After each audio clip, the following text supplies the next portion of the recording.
This week on 49ers Sac-Hi Sports, we have semifinal games from all around the section. We'll show you Antelope taking on Central Catholic, Manteca meeting Lincoln, and Vista Del Lago battling Bandon. We'll have NorCal volleyball playoffs with the Oak Ridge Trojans trying to make it to state.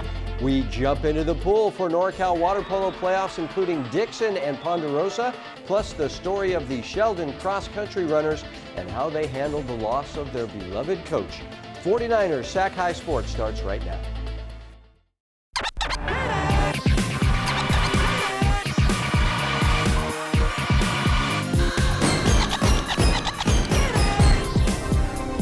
Welcome to 49ers Sac-Hi Sports. I'm Aubrey Tolliver. And I'm Robert Brownstein. We are 1 week away from the section final games, and we start tonight with a semifinal game played in the southern part of the section. The Kimball Jaguars have stunned just about everyone with their incredible season. Nicholas Coronado leading the state of California with over 4,000 yards passing and 53 touchdowns. That's right. The Jags set to host Merced in the Division IV semifinals. The Bears are 8-3 on the season and feature quarterback Sac-Hi, who can throw and run. The Jags and Bears square off on Friday night. Tracy area sports coverage is presented by Tracy Toyota off Freeway 205 in Tracy, with you all the way. The Kimball Jaguars and Merced Bears in the Division IV semifinal showdown. The winner advances to the ship. Kimball jumps out to a 14-0 lead with two Nicholas Coronado, Mason Rivera connections. 4 minutes left in the first quarter. Sac-Hi passes to Evan Perez, and Evan catches, turns, and runs. Perez gets taken down at the 15, and the Bears get on the board a few plays later when Chase Smith gets the handoff and makes his way to the end zone. 14-7 Kimball. On the ensuing kickoff, Travis Mariera is deep for the Jags. He goes up the far sideline, cuts back to the near sideline, and that is a house call. That extends the Jaguar lead to 15. Nicholas Coronado heaves a deep ball, and it finds the hands of Willie Clifton, that leading to another Jag touchdown with 4.5 left in the half. The Bears facing a 14-point deficit when Scheit throws a crosser to Evan Perez, and the senior captain makes it an 8-point game. But Kimball always finding a way to keep Merced at arm's distance. Rivera fields the punt, takes it to the house. The senior having a big game for the Jags. Shout out to Mason, and then he gives us a shout out. Shout out Sac-Hi Sports. 34-20 heading into the second half. The Scheit-Perez duo was working as Seth drops a perfect ball into the hands of Evan. The Bears score on the drive. Merced with the momentum. The Jaguars near their own goal line on fourth down. The punt is blocked by Jalon Booth. That is a safety. In the fourth, Merced down by 6 when Scheit makes his way into the end zone. The point after gives Merced its first lead of the night. 43-42, 2 minutes left. Nicholas Coronado calls his own number, heads towards the end zone. The 2-point conversion makes the score 50-43. Fourth down, 3 seconds left on the clock. Merced just a couple yards out, and it's Scheit who breaks the plane and scores. 50-49, the Bears decide to go for the win with the 2-point conversion. Scheit passes to Jalen Foul-Booth, and Jalen is in. That is it. Merced wins 51-50 to advance to the Division IV semifinals, and we talked to the ecstatic Bears QB1. It's amazing. Looking back, we lost the section in 2006. I'm not converting a 2-point conversion. And to give my dad that score, it's awesome. I'm so excited. I'm so happy for 51 who caught that pad, that lateral. We've been playing together since we were 8. It's just crazy, I know. So glad we're not done.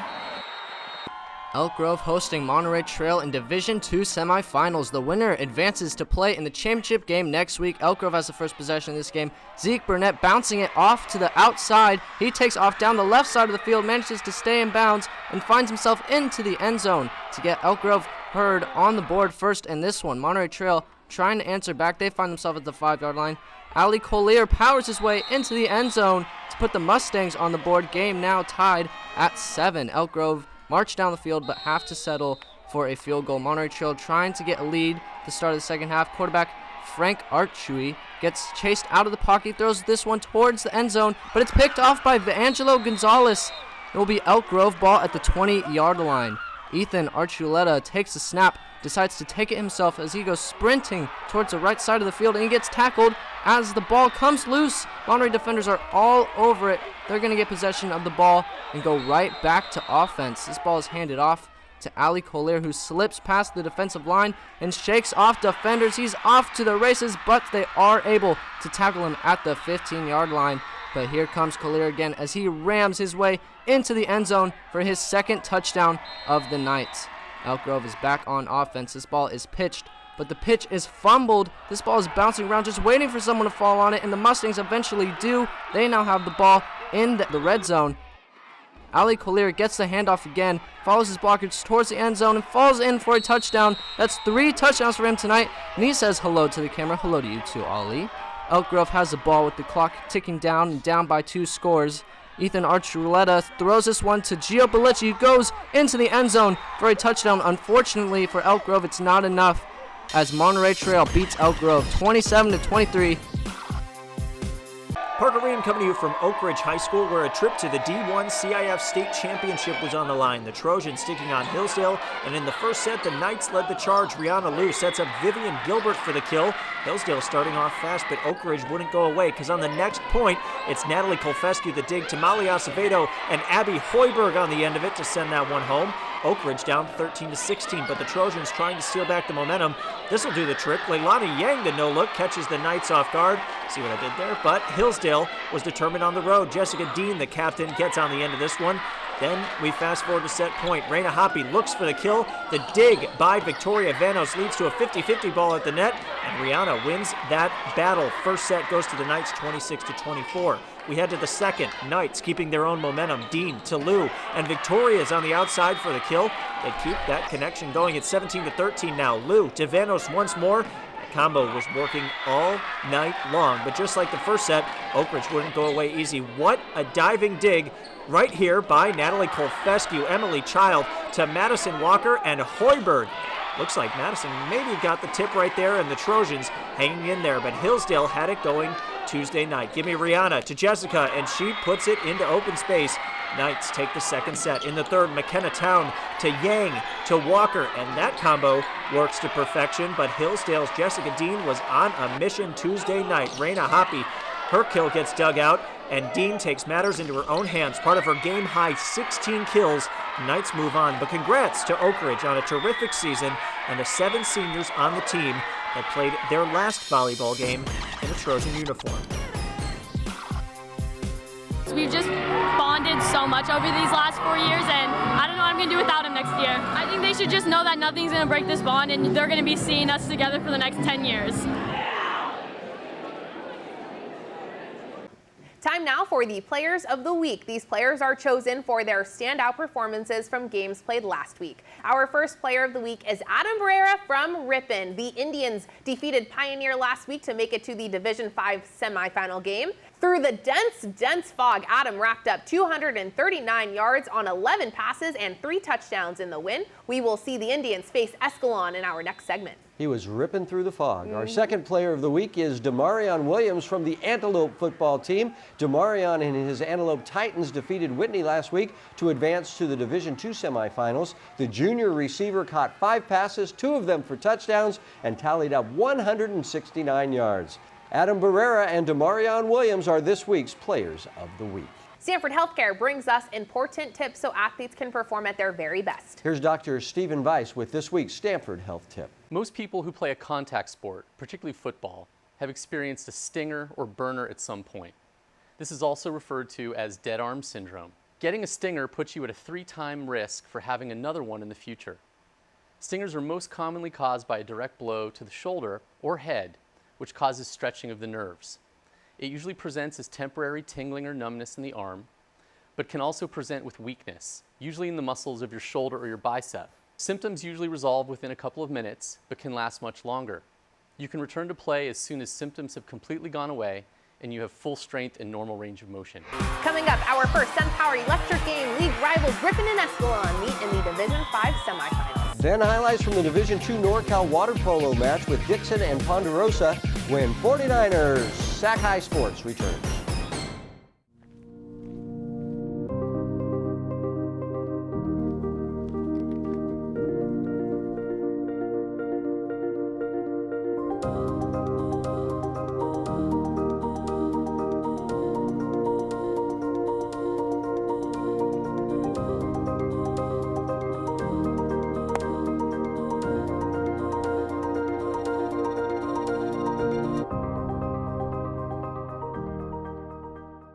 Tracy Toyota has been building and the construction is over. The all-new Tracy Toyota grand opening sale is here. Don't miss huge savings on new and pre-owned inventory, stocked just for this event. Our experienced and friendly staff is ready to help you find the perfect vehicle for you. We have cars on the way, so you can also claim it before we get it. Celebrate our grand opening sale with offers like this on a new Toyota RAV4 Hybrid. Shop in person or at TracyToyota.com. Tracy Toyota, with you all the way. Bang, bang, Niner gang. San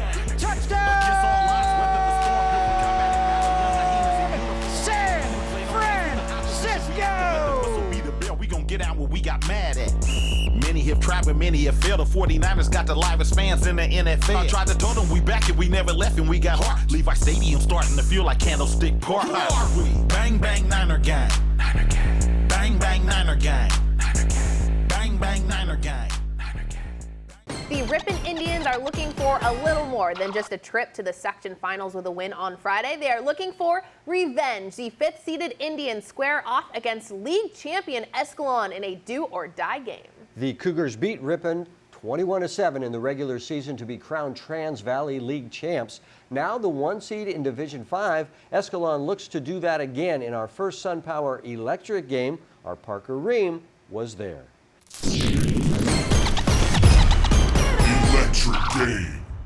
Parker Ream coming to you from Escalon High School, where the Ripon Indians have their second crack at the Cougars after suffering a loss in the second to last regular season game to Escalon. So how did the Cougars get it done last time around?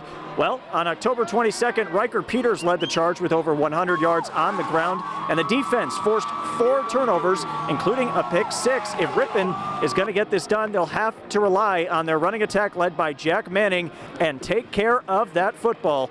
Can Ripon pull the upset? That is the essential question, but I guess you'll have to stick around to see. You guys know the drill. It's Ripon taking on Escalon in this week's SunPower Electric game.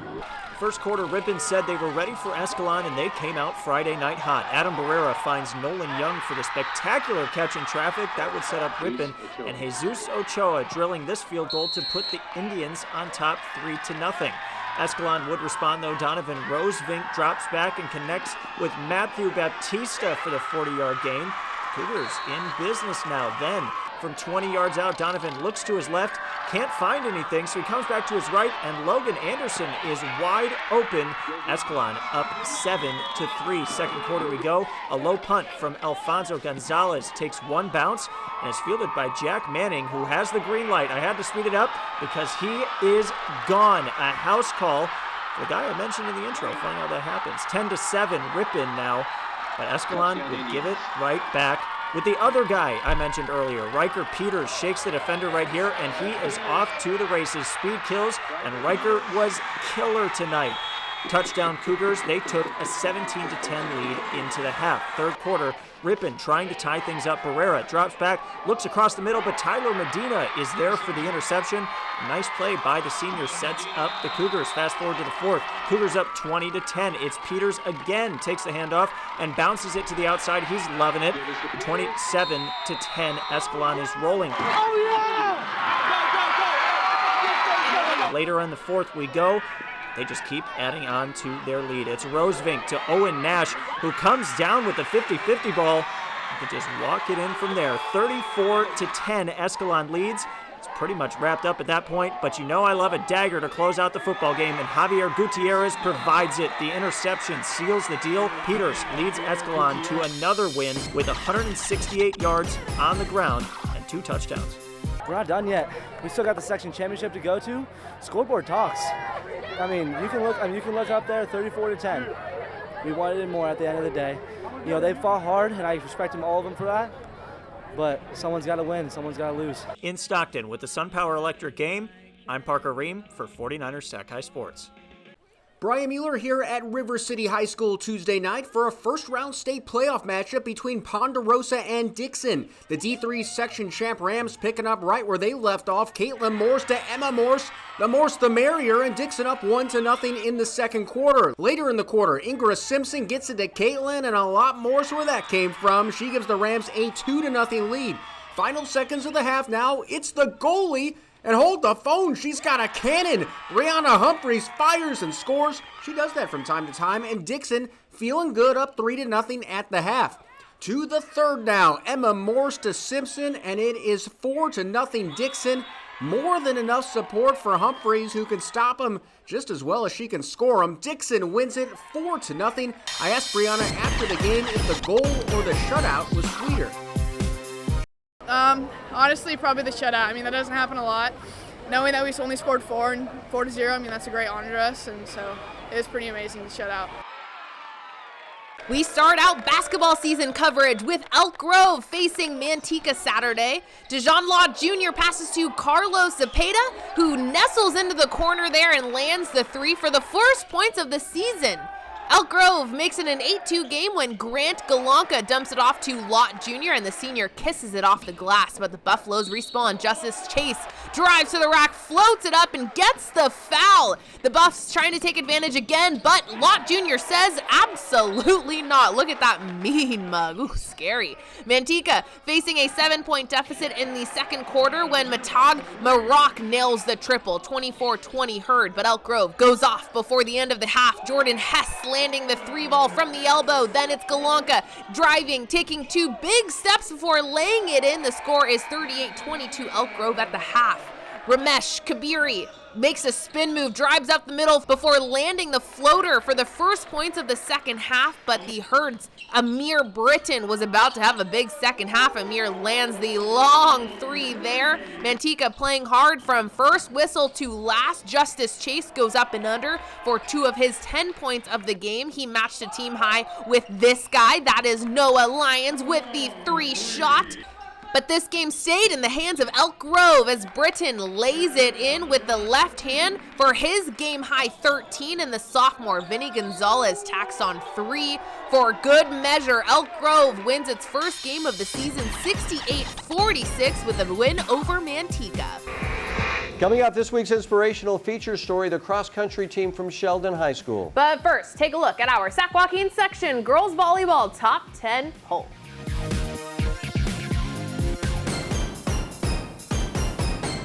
Every day, the sun comes up. And right on cue, the work begins. We start every morning, knowing full well we're in it for the long haul. Our work is a labor of love.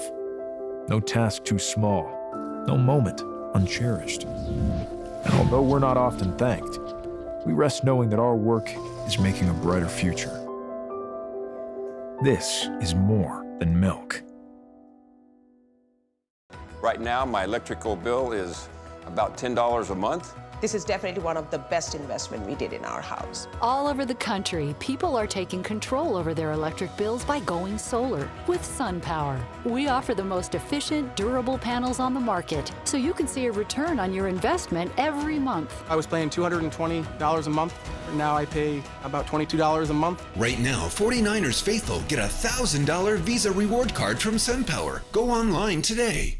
The Antelope Titans remain undefeated on the season with a perfect 10-0 record and have proven time and time again that they are the real deal. Running back Huron Borders has over 2,000 rushing yards and 32 touchdowns. Yep, Antelope taking that 90-mile trip down to Modesto to face the 10-1 Central Catholic Raiders. Senior lineman Jericho Machado has 46 tackles on the season, including 5.5 sacks. It's the Raiders and Titans in the Division II semifinal Friday night. Out to Modesto for the Division II semis where the top-seeded Raiders cheerleaders were rooting on their boys as they took on Antelope. First quarter, and Antelope opens with a deep shot down the sidelines as Isaiah Bateman connects with Demarion Williams, who makes a great catch for the Titans, but Antelope would turn the ball over, and Central Catholic made them pay. From 3 yards out, Aiden Taylor scores for the Raiders as they get the early 7-0 lead. Second quarter, Central Catholic's offense drove the ball all the way down to the 1. Yes, the cheerleaders love that one. That was set up another short yard touchdown run by Aiden Pony Boy Taylor. Now to the third quarter, Central Catholic keeping the pressure on as they hand the ball off to Taylor, and he gets a chunk of yardage before getting tossed out of bounds. Pony Boy with another night, over 100 yards rushing. Then the Raiders go to the air. Sophomore Tyler Whitworth rolls out and connects with wideout Nolan Crossdale, who hauls in the great diving catch for CC. Then Pony Boy delivers once again, this time from a yard out for his third score of the night, 21-0 Raiders. It was a nice night for the top seed in Division II as Wentworth rolls out and finds a wide open Crossdale in the corner of the end zone for 6 more, and the Raiders lead it 28-0. Wentworth must have told his coach, hey, run that play again, this time near side, and a great play fake by Wentworth, who connects with a wide open Mario Savla in the corner of the end zone. It's now 35-0 Raiders. With time winding down in the fourth, the pass gets away and flutters away for a free ball for anyone. Elijah Robinson of Central Catholic picks off the pass and he heads upfield. Robinson gets all the way down to the 5 before he gets planted by Joshua Moore. But the damage was done. Central Catholic flexing their muscles on this night as they will play the winner of Elk Grove and Monterey Trails next week. That was super enjoyable. That was a great game. Defensively, we definitely stepped up from last week. Did a lot better job personally. Offense was great. We just kept driving down the field. Every week we bring you stories of inspirational athletes overcoming the odds. The Sheldon cross-country team wasn't sure it would have a season back in August after their head coach Glenn Rogers passed away unexpectedly. But as Brian Mueller tells us, not only did the Huskies decide to run, they're making sure their coach's impact is far from the finish line.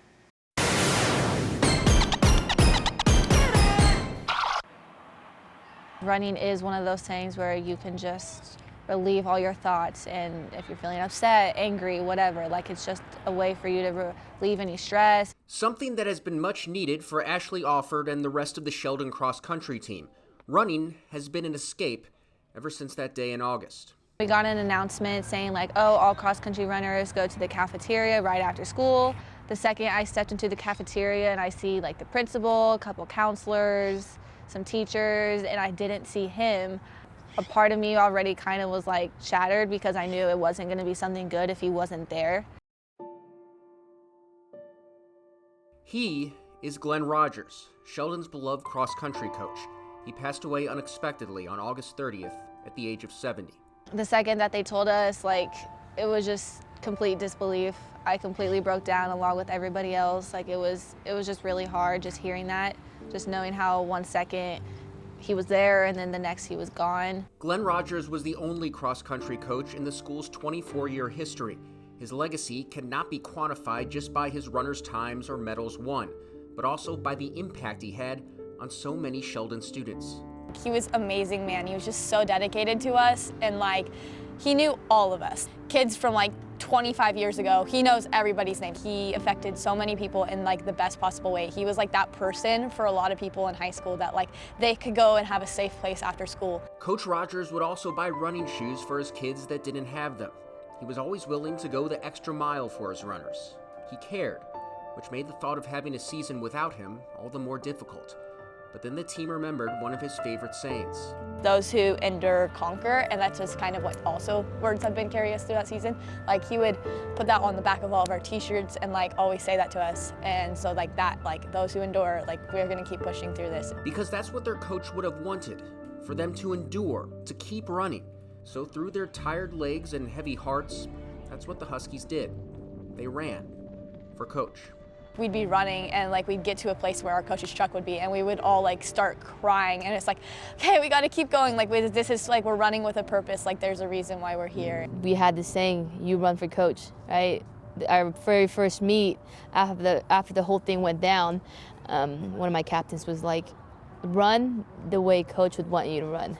You know, you're not out here running for PR, just run the way Coach would want you to run. Though Coach Rogers may be gone, he's far from a distant memory for his runners both present and past. The high school held the first annual Glenn Rogers Memorial 5K in October.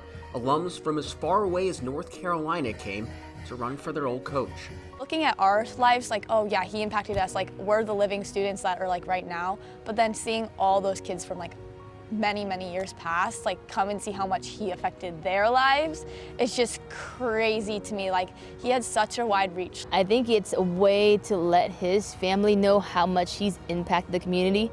You know, as a spouse or a child, you might not be around to see how he dealt with kids, and I think it's a big deal that they were able to see, like, this is what his time away from us, this is what he's done throughout these years. Coach Lee says they're planning on making the Memorial Run an annual event, and the proceeds will one day go to a scholarship fund in his name. ensuring that Coach Rogers' impact on Sheldon's students is far from the finish line. Reporting in Sacramento, Brian Mueller, 49ers Sac-Hi Sports. The Sheldon runners still keep in touch with Coach Rogers' family and update them on meet results throughout the season. And how'd they do this year? They did very, very well. They're still running as well. All right, very good. Coming up, our Mattress Firm Perfect Match is the Division I semifinal game with Jesuit hosting Folsom. But first, here is this week's Spirit Corner featuring the cheer team from Ripon High School.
Many have failed. The 49ers got the livest fans in the NFL. I tried to tell them we back and we never left and we got heart. Levi Stadium starting to feel like Candlestick Park. Who are we? Bang, bang, Niner gang. Niner gang. Bang, bang, Niner gang. Niner gang. Bang, bang, Niner gang. Niner gang.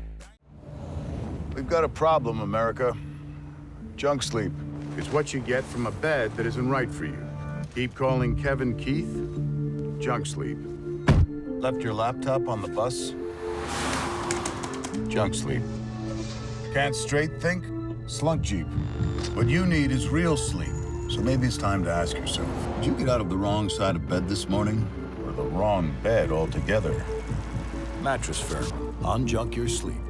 49ers Sac-Hi Sports is brought to you by these fine companies who care about high school sports. By Stanford Healthcare, #1 in Northern California for orthopedics. And by SunPower, proud sponsor of the San Francisco 49ers. Welcome back to Levi Stadium. We continue tonight with a Division I semifinal matchup with two teams from the north. Jesuit drew the #1 seed after going 10-1 in the regular season. Jackson Hagopian is very good for the Marauders. That one Jesuit loss came at the hands of the Folsom Bulldogs in the second game of the regular season. And after a Bulldog win over Lincoln last week, the rematch is set. Mattress Firm wants to find you a mattress that is your perfect match, and each week we scour the section for the biggest game of the week. This week, Jesuit and Folsom is the Mattress Firm perfect match. Mark Willis here, and it was a packed house at Jesuit. Great day for some football. First quarter, Jesuit with the ball after a turnover. The inside handoff goes to Kai Santos, who breaks free and is gone from 25 yards out. Marauders lead it 7-0. Folsom would answer back. Tyler Tremaine gives the ball to Torrey Hendrick, who races down the sidelines from 37 yards out, takes a Jackson Hagopian hit at the goal line. Ref says, yes, Torrey, you're in. Game tied at 7. 4 minutes to go in the third quarter, and disaster strikes. Jesuit with the wild snap during a punt sends everyone into a frenzy and into the end zone. Folsom's Austin McMillan jumps on the ball, in for the touchdown, and the Bulldogs lead it 14-7. Marauders had their work cut out for them. Kai Santos scores from 2 yards out, and with 9 minutes to go in the ball game tied at 14. Jesuit on the attack again. Reed Datweiler dumps the ball off to Kai Wallen, who's so wide open, he sprints into the end zone for 6, and the Marauders lead it 21-14.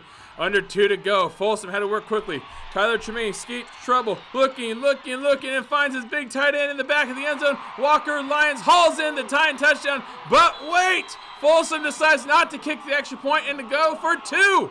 And the win. Tremaine gives it to Torrey Hendrick, who's hit at the goal line and then spins into the end zone for the win. Folsom, it was a tough one, but the Bulldogs win it and will take their shot at a rematch with Rockland in the D1 section finals. Parker Ream caught up with the team after the game.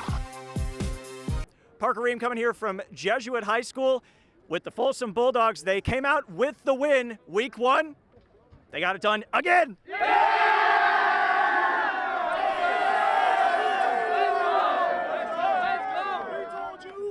We've seen some miraculous games across the entire section. This one, no different. Tyler, this one came down to the very end. What does this win mean for you guys? This win means everything to us. We're a team. We've been a team. We're just going to keep being a team. And we played our off, and we deserve this one. I don't know how fit for TV that is, but we'll go over to Torrey. He had a great game himself, led the team in rushing, and really sort of controlled the clock that way. What was this game for you? It was everything. Had a great line with me, great team, and the energy was up. So that's what you love to see. Yes, sir. Let's hear it. Let's hear it. Big number 4. They said I had to interview him. So, of course we did. Somebody else that we had to interview, the guy that caught the game-winning touchdown and recovered the fumble that sealed the deal for Folsom, Walker Lyons. Let's give it up for him, guys. What was going through your mind when you saw Tyler cock his arm and, you were right in the end of the end zone? It was like a scramble play. I was just going to the back of the end zone like a routine drill kind of thing, and then he just flipped it, and I was like, felt almost slow motion. It was coming, and it's like, I got to catch it, and then stuck to the hands, and it was just a great feeling. What are the expectations? You guys move on to play Rockland in the next round. A matchup for the ages. Yeah, we want it. We're ready. We've been working hard. We got 7 back. We got our coaches all we got the game plan good. We're going to be good, and hopefully we get after it. Looks like we're gearing up for heck of a matchup next week. Parker Ream, in your mattress firm, perfect match. Send us out, guys. The NorCal Division I semifinals has second-seeded Davis squaring off against Soquel, and I'll say it now, this one was nuts. Lindsey Taylor passes to Layla Mraz in the middle, and Layla blasts it in. We are tied at 1 after 1. In the second quarter, Lucy Lapuz gets it on over to Kenzie Walker, and the strong junior gets that shot to go. The Knights in control here. Quinn Healy one-times it off the pass from Kayla Mathies, but Davis would hold on to the 4-3 lead at the half. Kenzie Walker has been lights out this postseason, scoring 15 goals in the Blue Devils' last 3 games. She'd have 3 tonight. Let's see if it was enough. The Knights' star player, Kelsey Mathies, was trouble for Davis, going back-to-back to take the 7-6 lead with time winding down in the 4th. And here Kelsey is again on the breakaway, but an incredible save from Maddie Walker keeps the Soquel lead to 1. 13 seconds left on the clock. Devils need a goal, and Lindsey Taylor delivers. We are tied at 7 heading into overtime. But that pesky Kelsey Mathies trying to dampen the Blue Devil spirits, bouncing in that shot off the breakaway. But in the second period of the first overtime, Taylor's shot goes off the post, and Malaya Wright gets the rebound and pushes it home. Malaya's dad and Davis head coach Doug Wright cheering on his team heading into a second overtime. It's golden goal. Watch this save from Maddie Walker. Unbelievable 19 saves in net for her. Now in the third overtime, Kenzie Walker to Malaya Wright, and that one is for it all. The junior sends everyone home, sending her team to the NorCal D1 Championships, where Davis will face a very tough Miramonte team. I just feel energized. I feel like we've worked so hard. We've came this far. We can totally win this next game. I believe in our team. We have a lot of moxie. We got this. We can pound them. Right to say, that was my kid. Coming up, it's the second Division I semifinal game with St. Mary's and Rockland. Then Patterson and Oakdale square off in the Division III playoffs. 49ers, Sac-Hi Sports. We'll be right back. The St. Mary's Rams are 10-2 on the season and have drawn the 5th seed in Division I. The Rams feature UCLA-bound senior Jaden Marshall and his quarterback Cruz Herrera, who Jaden says is one of the best quarterbacks in the state, and he is a case. Herrera has over 1,700 passing yards this season. Good idea. Keep your quarterback happy. The Rams traveling up north to take on the top-seeded and undefeated Rockland Thunder. Rockland is led by lineman Bobby Pyland, who is bringing on the Thunder every week on both sides of the line. Rockland hosting St. Mary's Friday night. Sandberg reporting here for this awesome D1 semifinal match between the St. Mary's Rams and the Rockland Thunder. Now let's take you to the opening kickoff where the Rams' Jaden Marshall picks up the ball and he brings it up the sideline. And I'll tell you, this guy has some serious speed. So fast that I wanted to speed it up for you a little bit. He runs it back towards the middle, and with one final stiff arm, it's a touchdown. Rams go up 7-0 early after the first play of the game. Heck of a start there. But the Thunder were ready to answer back. Anthony Johnston takes the handoff from Joey Roberts, and he brings it straight into the end zone for the touchdown. The Thunder are storming back as they cut into the early deficit. But the Rams weren't playing around. Cruz Herrera hands it off to sophomore Asante Carter, and he ran straight through the wall of Rockland defenders, and it's a touchdown for Carter. Get used to his name. It won't be the last time you hear from him tonight. Speaking of guys we've heard of earlier, Anthony Johnston once again takes the handoff from Roberts, and he brings it all the way to the house for the touchdown. But the Rams were not done with their first half scoring. Quarterback Cruz Herrera drops back, looks for a man, can't find one. He scrambles to his left, then fires one off balance to the other side of the end zone, and there's Missouri Danielson to haul it in. Great play by Herrera as the score is now 28-17. But the claps of thunder were booming.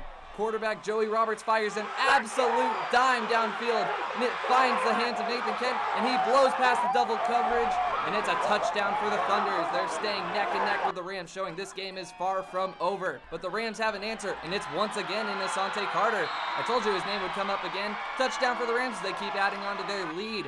But the Thunder were looking for another score, so they go to the guy they've relied on all night, Anthony Johnston, as he gets a shovel pass, and it's his third touchdown of the night as he gives a shout out to the O-line for the assist. But the Rams get their lead right back, and who else would it be? Asante Carter bounces straight into the end zone for the touchdown. But with the game tied, 2 seconds on the clock, final play of the game, Thunder kicker McGregor Chesel plays hero. He bangs it through the uprights for the game-winning field goal.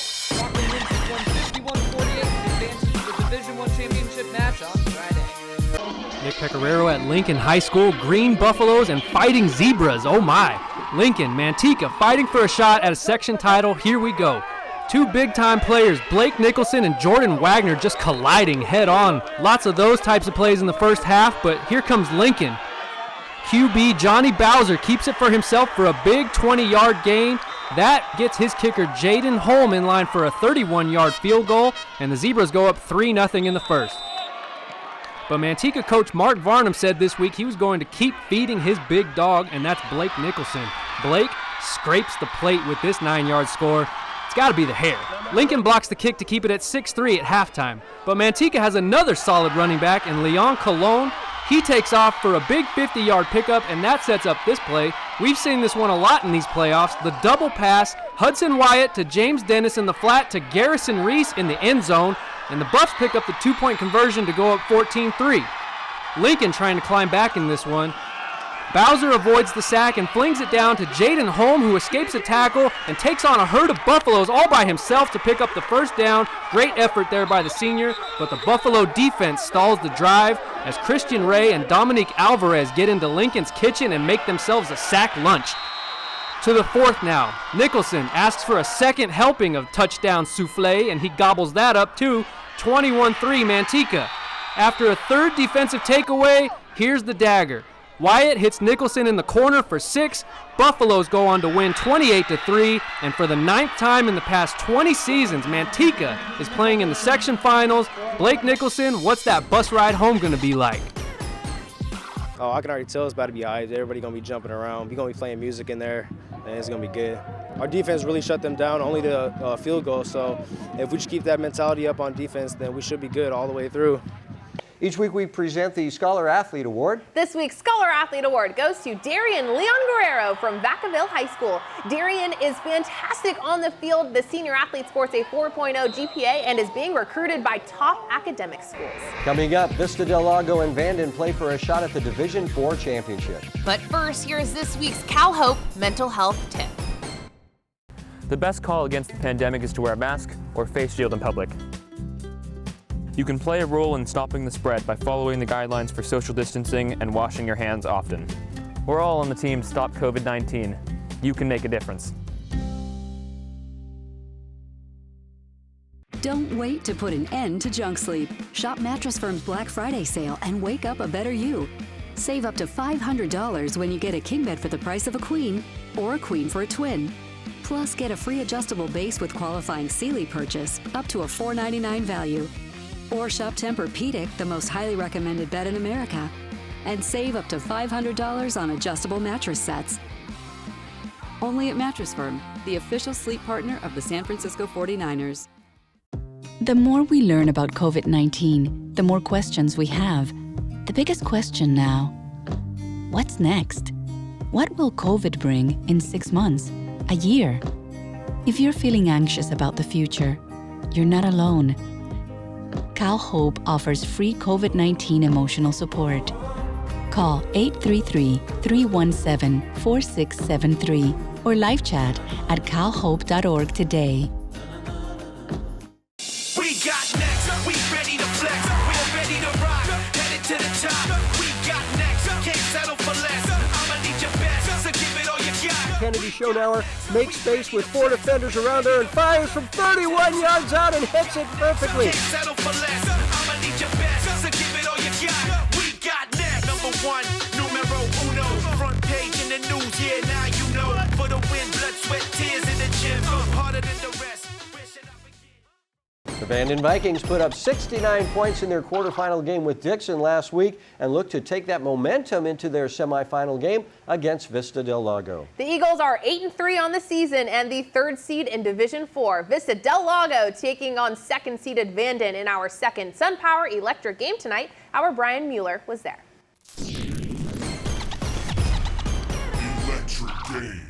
Robert Aubrey here at Vanden for our SunPower Electric game Friday night. Now, we all know that defense wins championships, but we're not in the championship round yet, so let's focus on these two teams' offenses because they have some good ones. Vanden and Vista Del Lago combined to score 100 points per game. Looking at visiting Vista first, it all starts with QB Jacob Hollingshouse, who's thrown for nearly 2,500 yards and 28 TDs. As for Vanden, their money player is Trey Dimes. His 2,200 passing yards are the 3rd most in school history, and he's hoping to have some more games after Friday to add to that total. So let's get to our SunPower Electric game. 3rd all-time meeting between these two. The Eagles winning the last one 49-46 in a 2016 playoff game.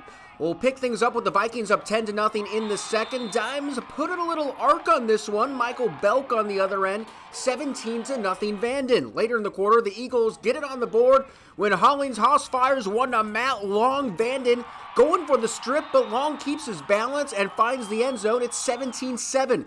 Little under 3 minutes left until halftime. Dimes to Braden Chavez. Vikings back on top 24-7. But Vista comes right back just a minute later. Hollingshouse to Tyler Peterson, who does a little scoot and skedaddle for the score, 24-14.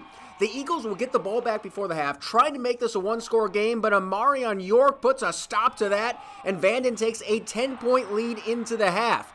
You know, if I had a dime for every time I've seen a Viking throw candy into a crowd, well, I'd have one. But Trey Dimes throwing touchdown passes, that was a common sight. He connects with Chavez for another TD. Vanden up 31-14. Vanden has it again 3 minutes later. Belk on the receiving end of this one at Dimes, throwing touchdown passes like pennies from heaven, 38-14. Vista responds in a big way, though. Hollingshouse nearly gets picked on this throw, but it goes off the defender and into the arms of Adam Bridge.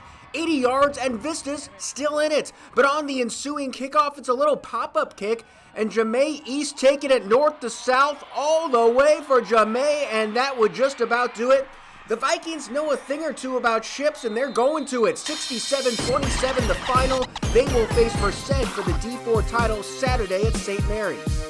Our offense played great, defense, even special teams, creating turnovers, getting the ball back for us, and I think on offense we just executed and everything fell in line. Reporting in Fairfield, Brian Mueller, 49ers Sac-Hi Sports. Brian Mueller saying hello Saturday afternoon from Sac-Hi. They're excited to play their second game of the season. Del Oro opening up on the road, but the Golden Eagles looking to be in midseason form. Livy Wood hits the three to make it 10-0 early on in the first. Sac on the attack later in the quarters. Anaya Thompson feeds Jemiah Fontenberry for the little baseline shot. Dragons down by 4. For Del Oro, Gabby Kime was dominant down low. She gets the offensive board and put back to keep the Eagles out in front. Later in the quarter, a little give-and-go action between the guards. Madison Butcher to Sophia Haro, and then back to Butcher. The three makes it 19-4. Second quarter now. Lenasia Beatty Murchison going to work. The floater is good, and the Dragons hanging in there. On the other side, Del Oro working it around Butcher to Sarah Reuter, and then it's Kime time. Another one in close for the center. Final 90 seconds of the first half. Hadley Geek with the corner three ball. It's a 23-point Golden Eagle lead, and we head to the second half. Sac starting the third quarter strong. It's Beatty Murchison going hard to the hoop again. The basket plus the foul. She finished with a team-high 10. The Dragons continuing to attack the middle. Thompson finds Talia Morris on a nice backdoor cut to cut into the Golden Eagle lead, but Del Oro's outside shooting was on point. The Golden Eagles playing some Butcher ball. She gets another one from the outside, a team-high 23 for her. Del Oro on the run later in the quarter. Hannah Busenbark to Geek. Basket and the foul, and the Golden Eagles win this one big, 76-24. Remember, all of the game footage we shoot is available for purchase on our website. Go to 49erssacchisports.com and we will send it to you digitally. Follow us on social media for lots of fun and exciting content. Our Instagram story is a great way to update scores, news, and so much more. We're blowing up. At 49ers.Sac-Hi is our handle on Instagram and Twitter. Coming up, Patterson travels up north to take on Oakdale. Then it's Ripon and Lodi meeting in NorCal Girls Water Polo. 49ers Sac-Hi Sports will be right back. The Oakdale Mustangs shut out Roseville last week to advance to the Division III semifinals. In fact, the Mustang defense has not allowed a single point in its past 4 games. Very impressive. Top-seeded Oakdale facing a Patterson team, upsetting Yuba City last week. Senior Javier Huizar has 11 touchdown catches this season, racking up nearly 800 yards. It's the Tigers and Mustangs in Oakdale on Friday night. Patterson and Oakdale squaring off Friday night, the winner to play Manteca for the D3 finals. First drive of the game, Tigers trying to make a statement through the air. Jacob Guevara throws a bomb to Austin Lucas, but a missed field goal brings the Oakdale offense onto the field. They try to take advantage of the opportunity as the ball is handed to Jace Rao, who turns on the Jets, keeping his feet inbounds up the sideline. He gets tackled out of bounds near the 7-yard line. And on the next play, Kevin Kamelin plows his way into the end zone. It is a 7-0 Oakdale lead. Still in the first, the Tigers, no answer for the Mustangs' run game as Garrison Gerber runs it untouched into the end zone to go up 14-0. In the second quarter, Jackson Holt not only wants to prove they can run, but they can throw too. He throws over 2 defenders and finds Kamelin in the end zone, who now has a rushing and receiving touchdown in this game. The Mustangs go up by 20. The Tigers trying to get something going on offense as Guevara takes it himself, running by defenders. He will not be denied. He dives into the end zone for the touchdown to give Patterson their first points of the game to make it a 2-score game. However, Oakdale doesn't want the Tigers gaining any momentum before the half as Holt connects with Mickey Merzon, who breaks through 1 tackle, gets pushed out of bounds at the 5-yard line. However, the Tigers would manage to hold off the Mustangs until the end of the half. But in the third quarter, the Mustangs keep pounding the ball as Kamelin runs it in untouched. This game is starting to get away from the Tigers in the fourth. Tigers trying to end this game on a good note. However, the pass is going to be intercepted by Jake Kettering, who's going to try to run it back. It's tackled down, but that just about does it as Oakdale goes on and advances to the finals of the Sac Joaquin section playoffs. They will play Manteca for the Ship on Friday. The Ripon Indians and Lodi Flames looking to keep their season alive in the first round of the NorCal playoffs at Tokay. The game clock winding down in the first is when Jenna Bigelow nails the buzzer beater. It's 1-0 Lodi after 1. In the second, Lydia Campbell tosses to Emily Engel, who tosses to Morgan Weiss, and the sophomore lands a great backhand shot. Flames senior goalkeeper Lydia Campbell keeps this a 2-0 game when she blocks a shot from short range, and great defense leads to offense. Engel with the pass to a wide open Ava Sepulveda. She passes to Weiss and she taps it in. Great teamwork there for the Flames. The Indians get on the board with 1.5 minutes left in the half. Samantha Sheed finds Haley Knief in the middle, and she battles 3 defenders before firing an amazing shot. But it's a 4-1 Flame lead heading into the second half. Sarah Campbell gets a deflection and then goes off the post for the goal. But Ripon is not giving in. Kennedy Brubaker lets this one rip from way downtown to cut the deficit to 3, and then Kennedy's twin sister Delaney comes up with a monster save. Delaney Brubaker goes one-on-one, and watch her float up high and block the shot. 6.5 left to play. Ripon makes it a 2-goal game. Mia Sickler-Lopez reaches back and fires after battling a defender. 6-4 Lodi, but that's all the Mighty Flames would allow as goalkeeper Lydia Campbell reaches up and blocks that Ripon shot. Then it's Emily Angle adding fuel to the Flames with her second goal of the game as Lodi beats Ripon 8-4 to advance to the NorCal D3 semis. Lydia Campbell talks about her team's success. It's nice to know that we've gone farther than ever, and we keep going and making history, and it's really nice. We have a lot of good players on the team, not only who play, but who sub out for us. And as soon as we kept winning, I was like, wow, maybe we even have a chance. Coming up, we will choose the play of the week, so stick around. But first, take a look at our Sac Joaquin section top 10 football poll.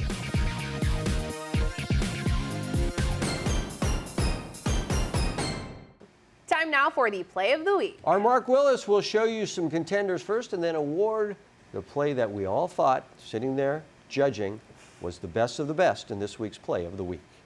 How about we start off with a goalie goal by Brianna Humphreys of Dixon? You don't see that often. What about this great catch by Mason Rivera of Kimball, leaping over the defenders for the catch and score? Let's stay in Tracy where Jalen Booth of Merced blocks the punt that results in a touchdown. Now to Central Catholic where Nolan Crossdale goes all out for this ball and makes a diving catch. What that was unbelievable. But the play of the week will be a tie. Both Folsom and Merced went for 2-point conversion in the win. Tori Hendrick of Folsom spins and gets in. And Merced's Jalen Booth catches the pass and the score. Jalen and Tori, you both get the play of the week. That's the play of the week, and that is 49ers Sac-Hi Sports for this week. Thank you so much for being with us tonight. I'm Aubrey Tolliver. And I'm Robert Braunstein. Join us next week to meet the Dixon football player and see how he's coping with the loss of his twin brother. We'll see you then.